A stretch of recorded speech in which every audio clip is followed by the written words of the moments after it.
Welcome, ladies and gentlemen. Today I want to talk about the Warden class as a healer. You know, I already had the chance to playtest the class at the Zenimax event in Baltimore. Keep in mind it is a very early version which we tested, so a lot of things might and probably will change. Now, what do I think? First off, I want to talk about PvE and then PvP. So, let's talk about the passives first. How do the passives benefit the Warden? First off, you will find all passives and skill on my website. I will put the link into the description. I also already have a few builds there to Furycraft and all kind of stuff.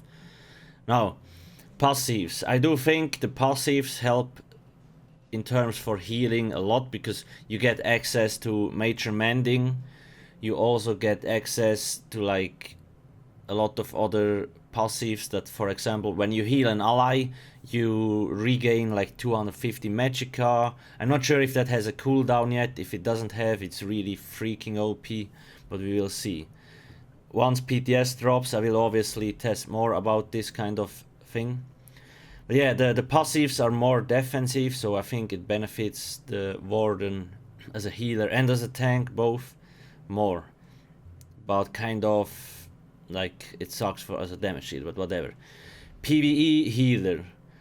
I will mostly compare the Warden healer to a Templar healer because that's the most common class to be healed on, I guess. Now, how does it feel to heal on a Warden? It feels challenging and rewarding if you have a good group, and there is already the first problem. You need, like, most Warden skills need to be aimed. Like, it's a cone, you have a lot of conal area heals. On a Magic Templar, you can just smash that fucking Breath of Life button, right? And doesn't matter where your friendly stands. You can stand behind you, left, right, doesn't matter. On the Warden, if you do that, your body behind you will die, okay? Because you need to direct your heals. And there we have the first problem.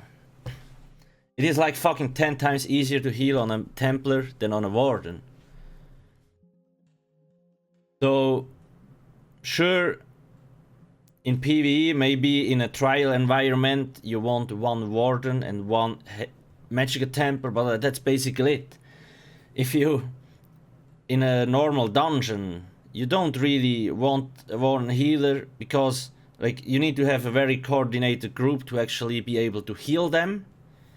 The heals are very strong on the Warden, but that, like, if your group doesn't stick well together, you can't heal everybody at once. That's the main issue. And that's not even bad, but the problem is, it's so piss easy to heal on a Templar compared to a Warden. Everybody will stick to a Templar simply because it's so much easier. And that might be a huge problem then, and kinda sucks. I wish the same was true for a Templar, like that you actually have to direct your heals. For example, when you have Breath of Life, like, why not make it conal area heal? Sure, I mean, it will be more difficult, but in the end it's more rewarding because you actually have to improve on coordination and all that kind of stuff.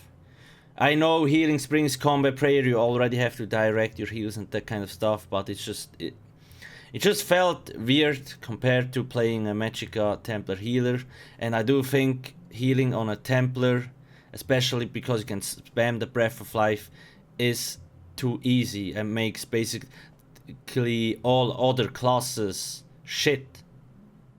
That's kind of a problem, but whatever. I mean, sure, you can heal on any class, don't get me wrong, it's just when you look in trial guilds, they all run Magicka Templar healers, more or less, maybe with a few exceptions. The next thing is also support. Basically, a Magicka Templar healer, you have Blazing Spear, you have Repentance, which helps the group a lot. Magicka Warden doesn't have access to stuff like this. So why would I bring a Warden and not a Templar? Like, you have to make those kind of comparisons. It just doesn't add up in the end. You don't have anything to... The only thing you actually can support a group with is damage mitigation. You get major toughness or minor toughness, I'm not sure which one, increasing your health Like when you, I think when you heal somebody, everybody gets 10% more max health.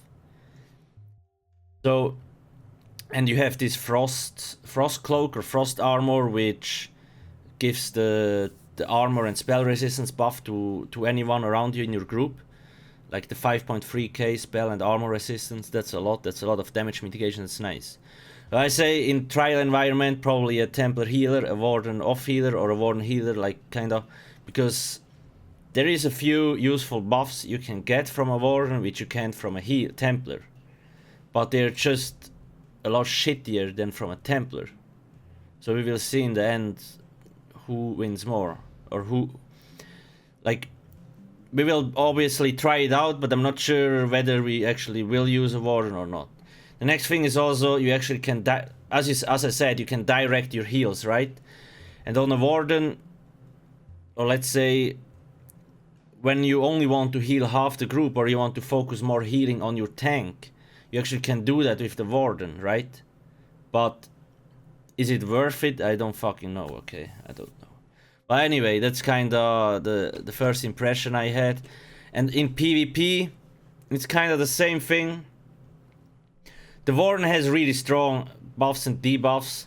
For example, like you have this area heal where when enemies stand in it, they get major defile. So like 30% healing debuff, that's huge.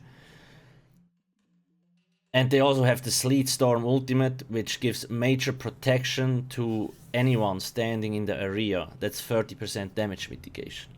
And that's where I think the first nerf needs to, well, nerf, let's say adjustment, because the class isn't yet fucking out. The problem I had with it, like, you can use this on damage dealer, tank, or healer, it doesn't matter. But the problem there is, the shit sticks on you. It's like a 10-meter radius circle. It sticks on you. So you have high mobility and high damage mitigation, and most Zergs already stack fucking reactive armor with other damage mitigation, and then you have another 30%. So trains will take, like, I don't fucking know, 70-80% less damage than they should when all their damage mitigation buffs are up. It's fucking insane.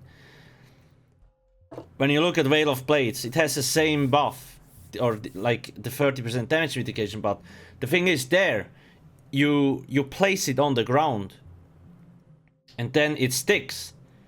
So you sacrifice mobility for damage mitigation. The Sleet Storm ultimate, you don't fucking sacrifice shit. That's why they need to change it to make it like stick to the ground and not to the player, because otherwise it will be too strong. And in PvP, the Warden, like, we will see them around. Like, the Warden's gonna be really strong in PvP. You have access to so many buffs, and you also help buffing your group members. When you look at it, like this Frost Cloak, which gives the armor and spell resistance buff to anyone, opens so many slots. So when you have a Magicka DK body in your group, you activate this skill, he also gets the resistance buffs. So he doesn't need to wear doesn't need to use volatile armor or stuff like that. So he can use another skill there. You know, like, skills are very limited. We only have like 5 skills and the ultimate on each, plus the ultimate on each bar. So that will help a lot and change stuff around. So the Warden itself as a healer will be very strong in PvP, more so because of the buffs he provides, not the healing itself. Because, again, Templar healer, you perma block, you spam the Breath of Life button, doesn't fucking matter where your friends stand. You can stand there, it doesn't matter. Fucking 2,000 meters away on the other side of the map and they still get healed.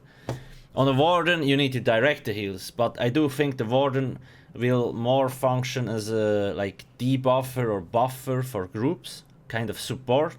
Sure, you still will heal, but that's not probably your main purpose. I think that's more or less it. Did I forget something? Again, you have access to major mending, so it will be like you will also have really strong heals. And there is also the healing ultimate. You also have kind of a healing ultimate. A fucking huge tree will come out of the ground. All the voodoo elves will love it. Tree huggers. It's gonna be a lot of healing, but this healing ultimate will stick to the ground, so it's not too strong, right? It won't move around with you. So that's, I guess that's fine. I really do hope they will change the Sleet Storm ultimate. That's my biggest concern with the class, especially for PvP. PvE, it doesn't matter. I mean, the damage mitigation is nice. But in PvP, Zergs will just benefit way too much from that shit, sadly. So I really hope they're going to change it. I guess that's it. If you have any questions or stuff, like, I will test the stuff more and very, like, thoroughly on the PTS once it launches. It should probably come soon. This here is just the first impression. And yeah, let's hope some stuff gets changed. Anyway, thank you for watching and have a nice day. Cheers.